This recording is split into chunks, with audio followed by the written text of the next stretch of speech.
வினோத வாய்ஸ் நேயர்களுக்கு வணக்கம். நான் உங்கள் கிருஷ்ணவேல். இன்னைக்கு நாம் இன்று மாலை என்ன பார்க்க போகிறோம் அப்படின்னா, நாடு முழுவதும் பரபரப்பாக பேசக்கொண்டு இருக்கக்கூடிய இந்த மாக் ட்ரில். இந்த மாக் ட்ரில் அப்படின்னு தான் எல்லாரும் பேசிகிட்டு இருக்காங்க. இந்த மாக் ட்ரில்ல என்ன நடக்க போகுது அப்படிங்கிறத முதல்ல விரிவாக பார்த்துருவோம். அதன் பிறகு இந்த ட்ரில் வந்து தேவையான ஆணியா தேவையில்லாத ஆணியா அப்படிங்கிறத பற்றிலாம் விரிவாக மறுபடியும் பார்க்கலாம். நம்ம வீடியோவில் அடிக்கடி நம்ம வந்து அப்புறம் நண்பர்களே புத்தகம் வாங்குன்ற போடுறதெல்லாம் வந்து நிறைய பேர் கேலி பண்ணுறாங்க. கேலி கிண்டல்லாம் பற்றி நம்ம கவலைப்பட வேண்டிய அவசியம் இல்லை. எத்தனையோ காமெடி பண்ணுறவங்க சேனல்லாம் என்ன பண்ணுறாங்க, என்ன சப்போர்ட் பண்ணணும்னு நினச்சிங்கன்னா நீங்கள் பணம் அனுப்புங்கன்னு கேட்குறாங்க. நம்ம என்ன பணம் அனுப்புங்கன்னு கேட்குறோமா? சேனல் நடத்த பணம் தேவைப்படும். அப்படி தேவைப்படக்கூடிய பணத்தை நீங்கள் புத்தகம் வாங்கினால் உங்களுக்கு புத்தகங்கள் வாங்கிய அந்த புத்தகங்களாகிய அறிவாயுதம் உங்கள் கைக்கு கிடைக்கும். அதன் மூலமாக எங்களுக்கு கிடைக்கக்கூடிய பணத்தை வைத்து நாங்கள் இந்த சேனலை நடத்த முடியும் அப்படின்னு தான் நம்ம சொல்கிறோம். ஸோ புத்தகம் வாங்குங்க அப்படின்னு நான் கேட்பதில் நான் கூச்சப்படவில்லை. அதை பார்ப்பதற்கு நீங்களும் சலிப்படைய வேண்டிய அவசியம் இல்லை.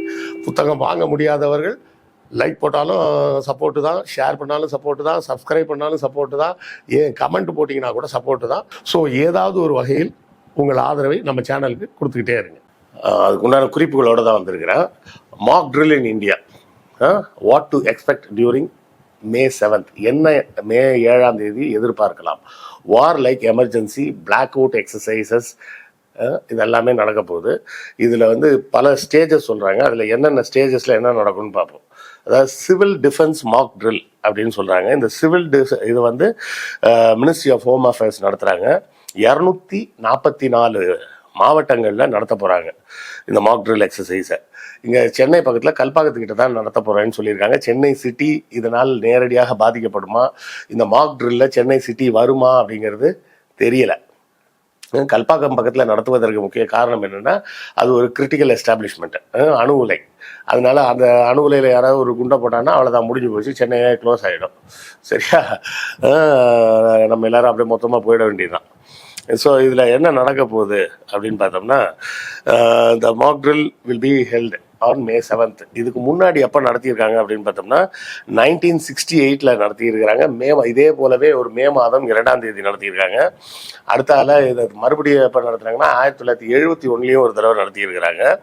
இந்த 2 முறையும் இந்த மாக் ட்ரில் ப்ராக்டிஸ் நடந்திருக்கு. இதோட நோக்கம் என்ன அப்படின்னா, ஒரு போர் ஏற்படக்கூடிய ஒரு சூழல் வரும்போது மக்கள் வந்து பீதி அடைஞ்சு ஆளுக்கு ஒரு பக்கமாக ஓடி எல்லாரும் போய் எங்கேயாவது மாட்டிக்கிட்டு சேதாரங்கள் அதிகமாகி உயிர் பலி ஏராளமாக ஆகிடக்கூடாது அப்படிங்கிறதுக்காக முதலிலேயே அவர்களை பழக்கப்படுத்துவது. இப்படி ஒரு சூழ்நிலை வரும்போது நீங்கள் யாரை தொடர்பு கொள்ள வேண்டும், எங்கே தொடர்பு கொள்ள வேண்டும், எப்படி தொடர்பு கொள்ள வேண்டும் அப்படின்ற விஷயத்தெல்லாம் தெரிஞ்சுக்கணும் அப்படிங்கிறதுக்காக தான் நடத்துகிறாங்க.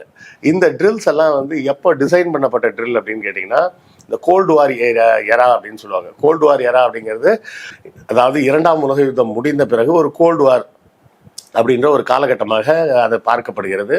அந்த காலகட்டத்தில் யுஎஸ்எஸ்ஆர் விசஸ் அமெரிக்கா அப்படின்னு 2 பெரும் சக்திகள் வந்து எப்போ சண்டைக்கு போவாங்களோன்னு தெரியாத அளவுக்கு, ஏன்னா அந்த 2ஆம் உலக போரில் வந்து பெரிய வெற்றியை பெற்றது யுஎஸ்எஸ்ஆரும் அமெரிக்காவும் தான்.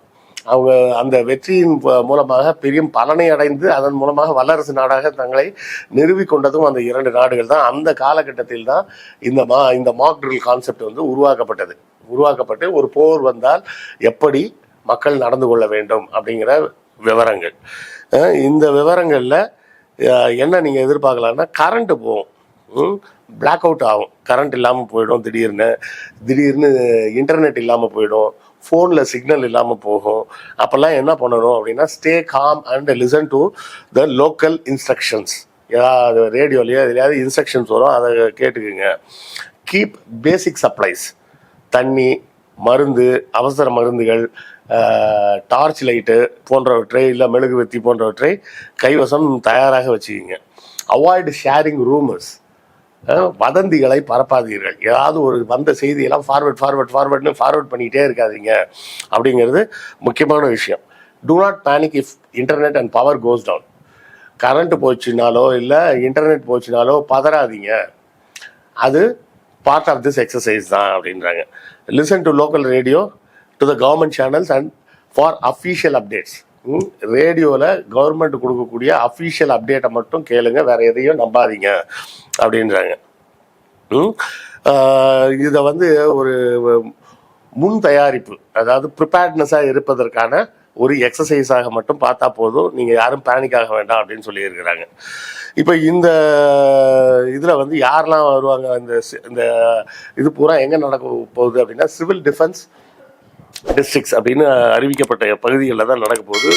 இதில் வந்து சிவில் டிஃபென்ஸ் வார்டன்ஸ் கலந்துப்பாங்க, ஹோம் கார்ட்ஸ் கலந்துப்பாங்க, நேஷனல் கேடட் கிராப்ஸ் அப்படின்னு சொல்லக்கூடிய என்சிசி மாணவர்கள் கலந்துக்குவாங்க, என்எஸ்எஸ் என்று சொல்லக்கூடிய நேஷனல் சோஷியல் சர்வீஸ் ஸ்கீம் அப்படின்ற அந்த அமைப்பை சார்ந்த மாணவர்கள் கலந்துப்பாங்க, நேரு யுவகேந்திரா சங்காந்தன் அந்த NYRS அப்படிங்கிறதுல அவங்களும் கலந்துப்பாங்க. இதெல்லாம் வந்து என்ன நடக்கும்னா, ஒரு ஷார்ட் டேர்மாக பவர் கட் வரும், பிளாக் அவுட் சிச்சுவேஷன்ஸ் வரும். பிளாக் அவுட்னா ஃபுல்லாகவே பவர் போயிடும் சிட்டி ஃபுல்லாக.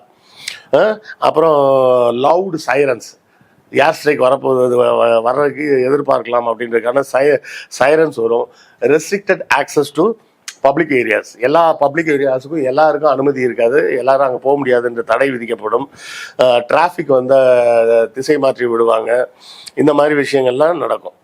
இப்போ இதில் வந்து என்னெல்லாம் நடக்க போகுது, முதல்ல வந்து ஏர் ரைடு சைரன்ஸ். ஏர் ரைட் சைரன்ஸ்னால் சைரன் திடீர்னு ஊன்னு சைரன் அடிக்கும். அந்த சைரனை கேட்ட உடனே பப்ளிக் வந்து அலர்ட் ஆகணும், ஏரியல் த்ரெட் இருக்குது அப்படிங்கிறத புரிஞ்சுக்கணும் அப்படின்னு. கிராஷ் பிளாக் அவுட்னா டோட்டலாக சிட்டி ஃபுல்லாக கரண்ட் ஆஃப் பண்ணுவாங்க. அப்போ அதாவது இப்போ வானத்திலிருந்து இரவு நேரத்தில் பார்க்கும்போது சிட்டியில் எந்த லைட்டுமே இருக்காது, வீடுகளோ இல்லை தெருவிளக்குகளோ எந்த விளக்குகளும் இல்லாத மாதிரி கம்ப்ளீட்டாக பிளாக் அவுட் பண்ணிவிடுவாங்க. அதை வந்து அந்த பிளாக் அவுட்டின் மூலமாக நாம் வந்து கரண்ட் இல்லைன்றதை மட்டும் புரிஞ்சுக்கணும், எதிரிகள் தாக்கக்கூடிய வாய்ப்பு இருக்குன்றதையும் புரிஞ்சுக்கலாம் அப்படிங்கிறது. அப்புறம் கேமஃப்ளேஜ் எக்ஸசைஸ் அப்படின்னு சொன்னால் கிரிட்டிக்கல் இன்ஸ்டாலேஷன் அப்படின்னு சொல்லக்கூடியது. இப்போ நம்ம சொன்னல அனல் மின் நிலையம், இல்லை ஏர்போர்ட்டு, ரயில்வே ஸ்டேஷன், பெரிய பஸ் ஸ்டாண்டு, இந்த மாதிரி இடங்களை வந்து பளிச்சுன்னு வானத்துலேருந்து பார்த்தா அந்த வெளிச்சத்தில் தெரியும். அது தெரியாமல் இருப்பதற்கு தேவையான நடவடிக்கைகள் எப்படி மேற்கொள்ளலாம் அப்படிங்கிற விஷயத்தெல்லாம் இதில் செய்வாங்க. இதில் கூட வந்து பார்த்திங்கன்னா சேட்டலைட் மூலமாக மானிட்டர் பண்ண முடியாத அளவுக்கு அங்கேருந்து ரேடியோ சிக்னல்ஸ் வெளியே வராத மாதிரி உள்ள விஷயங்கள்லாம் பண்ணுவாங்க. எவாக்குவேஷன் ட்ரில், திடீர்னு வந்து அஃபீஷியல்ஸ் வந்து இந்த இடத்த எல்லாரும் காலி பண்ணுங்க, இப்படி போங்க, இந்த வழியாகவே எல்லாரும் போங்க, ஒருத்தருக்கு ஒருத்தர் மோதாமல் போங்க அப்படின்ற மாதிரி அந்த இடத்த காலி பண்ணி போகிறது அப்படின்ற எவாக்குவேஷன் ட்ரில்ஸ் நடக்கும். Civilian training sessions, school, college, office, community centre, இந்த மாதிரி இடங்களை வந்து இந்த அவேர்னஸ் செஷனுக்கு பயன்படுத்துவாங்க. இது வந்து எப்படின்னா, இந்த ஒரு பேசிக் ஃபர்ஸ்ட் எய்ட் எப்படி பண்ணுறது, பதட்டமாகாமல் எப்படி அமைதியாக இருக்கணும், ஏன்னா எமர்ஜென்சி டைமில் வந்து இதை சொல்லிக் கொடுக்க முடியாது, அதுக்காக முதல்ல ப்ரிப்பேர்டாக இருந்துக்குங்க அப்படின்னு. இதை யார் நடத்த போகிறாங்க அப்படின்னு பார்த்தீங்கன்னா, டிஸ்ட்ரிக்ட் அத்தாரிட்டிஸ் ஃபார் கோஆர்டினேஷன், அதாவது தாசில்தார் இவங்கெல்லாம் வந்து அந்த கோஆர்டினேஷன் பண்ணுற வேலையை பண்ணுவாங்க. கிரவுண்ட் லெவல் ஆப்ரேஷனை பண்ணுறது யார் பண்ணுவாங்கன்னா, home card, civil defence wardens. அது போக சப்போர்ட் சர்வீஸாக யார் இருப்பாங்கன்னு பார்த்தீங்கன்னா NCC, NSS, NYKS அந்த வாலண்டியர்ஸ்லாம் அதில் இருப்பாங்க. After the drill each state and union territory must submit and action taken report documenting the event, response, gaps and recommendations. இது முடிஞ்ச உடனே அந்தந்த மாவட்ட நிர்வாகம் வந்து இந்த ட்ரில்லு வந்து நாங்கள் எப்படி கண்டக்ட் பண்ணோம், அதில் எங்கெல்லாம் எங்களுக்கு பிரச்சனை வந்தது, எந்த இடத்தெல்லாம் சரி பண்ண முடியல அப்படின்ற விஷயங்கள் எல்லாத்தையும் ரிப்போர்ட் பண்ணணும். இந்த பிளாக் அவுட் ட்ரில்ஸ் வந்து ஆல்ரெடி நடக்க தான் தொடங்கிட்டாங்க. இது வந்து ஒரு நீண்ட கால திட்டங்களில் ஒரு திட்டமாக இதை பார்க்க வேண்டும் அப்படிங்கிறது முக்கியமான செய்தி. இப்போ வருவோம். இப்போ வந்து இந்த பிளாக் அவுட், இந்த சிவில் டிஃபென்ஸ் ட்ரில் எல்லாம் என்னத்துக்காக செய்கிறாங்க, ஒன்றும் கிடையாது. நல்ல தெளிவாக புரிஞ்சுங்க. ஏப்ரல் 22 வரை எல்லாரும் வக்ஃப் வாரிய திருத்தத்தை பற்றி தான் பேசிகிட்டு இருந்தாங்க. இப்போ ஒட்டு மொத்தமாக மக்கள் பார்வையை திசை திருப்பி எனக்கு கண்டுபிடிச்சிட்டாங்க 6 பேர், இந்த 6 பேர் தான் இந்த வேலையில் ஈடுபட்டாங்கன்னு. அந்த 6 பேரை என்னன்னு பிடிக்கிறத விட்டுட்டு இந்தியாவுக்கும் பாகிஸ்தானுக்கும் போர் அப்படின்ற ரேஞ்சு. பாகிஸ்தான் வந்து நாங்கள் இதை செய்யலைன்ட்டாங்க. ஐநா சபையில் கண்டிக்கப்பட்டிருக்கு. லஷ்கர்-இ தொய்பாவை நீங்கள் தான் தொடர்ந்து ஆதரிக்கிறீங்க, அது எப்படி ஆதரிக்கலாம் அப்படின்னு சொல்லி கேட்டிருக்காங்க. இன்னொரு விஷயம் என்னன்னா, ஐநா சபையால் பாகிஸ்தானை ஆதரித்தோ இல்லை எதிர்த்தோ வாக்களிக்க முடியாது, தீர்மானம் கொண்டு வர முடியாது. ஏன் கொண்டு வர முடியாது? பாகிஸ்தானை ஆதரித்து ஒரு தீர்மானத்தை கொண்டு வந்தால் ரஷ்யா தன்னுடைய வீட்டோ பவரை பயன்படுத்தி அதை கேன்சல் பண்ணிடும். எதிர்த்து ஒரு தீர்மானத்தை கொண்டு வந்தாங்கன்னா சைனா தன்னோட வீட்டோ பவரை பயன்படுத்தி அதை கேன்சல் பண்ணி விட்டுரும். இந்தியாவை ஆதரிச்சோ எதிர்த்தோவும் தீர்மானம் கொண்டு வர முடியாது. இதுல இந்தியாவை எதிர்ப்பதற்கு ஒண்ணுமே கிடையாது, இந்தியாவை ஆதரித்தும் தீர்மானம் கொண்டு வர முடியாது. அப்படி கொண்டு வந்தா என்ன நடக்கும்? சைனா மறுபடியும் தன்னுடைய வீட்டோ பவரை பயன்படுத்தி அந்த தீர்மானத்தை கேன்சல் பண்ணிடும். நம்ம ஏற்கனவே இஸ்ரேல் ஹமாஸ் பிரச்சனையில பார்த்தோம். கிட்டத்தட்ட 9 முறை இஸ்ரேலுக்கு எதிராக தீர்மானம் நிறைவேற்றப்பட்டது. அமெரிக்கா வீட்டோ பவரை பயன்படுத்தி அந்த தீர்மானத்தை செல்லாமாக்கிட்டாங்க. ஸோ அதே தான் இங்கேயும் நடக்கும். இப்போதைக்கு என்னன்னா, மோடி வந்து இந்த வக்ஃப் வாரிய திருத்த மசோதாவில் இருந்து மக்களின் முழு கவனத்தையும் இந்தியா பாகிஸ்தான் வார் வருது அப்படின்னு சொல்லி திசை திருப்புவதற்கு தான் இந்த மாக் ட்ரில் பயன்படுவதாக நான் பார்க்கிறேன். மற்றபடி நீங்கள் இதை பற்றி என்ன நினைக்கிறீங்க, உங்கள் கருத்து என்ன அப்படிங்கிறதையும் நீங்கள் கமெண்ட்டில் சொல்லுங்கள், நானும் தெரிஞ்சுக்கிறேன். ரொம்பலாம் பேனிக் ஆக வேண்டாம். நாளைக்கு நைட்டு கண்டிப்பாக கரண்ட்டு போகும். கண்டிப்பாக மெழுகுத்திலாம் வாங்கி வச்சுக்கோங்க. சென்னை சிட்டிக்குள்ளே போகுமான்னு தெரியல.